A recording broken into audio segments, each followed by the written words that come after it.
नमस्कार.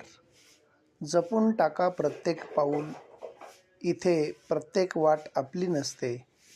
जपून ठेवा विश्वास, इथे प्रत्येक माणूस आपला शुभचिंतक नसतो. जपून घ्या निर्णय, इथे प्रत्येक पर्याय आपला नसतो. जे भांडल्यावरही आधी क्षमा मागतात, त्यांची चूक असते म्हणून नव्हे, तर त्यांना आपल्या माणसांची पर्वा असते म्हणून. जे तुम्हाला मदत करायला पुढे सरसावतात, ते तुमचे काही देणे लागतात म्हणून नव्हे, तर ते तुम्हाला मनापासून आपलं मानतात म्हणून. स्वतःसाठी एवढंच करा. फुफ्फुसांसाठी प्राणायाम, मनासाठी ध्यान, शरीरासाठी योगा आणि हृदयासाठी चालणं, आतड्यांसाठी चांगलं अन्न, आत्म्यासाठी चांगले विचार, वर्तनासाठी नियमित योग्य वाचन आणि इतरांसाठी सदाचार. हिरा आणि काचेत फरक ओळखायचा असेल तर दोन्ही उन्हात ठेवा. जी गरम होते ती काच आणि जो थंड राहतो तो हिरा.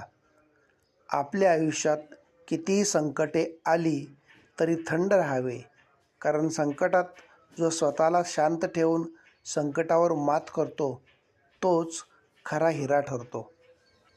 जेव्हा आपण इतरांच्या यशाचे मुक्तकंठाने व निरपेक्ष भावनेने कौतुक करतो, तेव्हा समजून जावे आपणही यशाच्या समीप आहोत.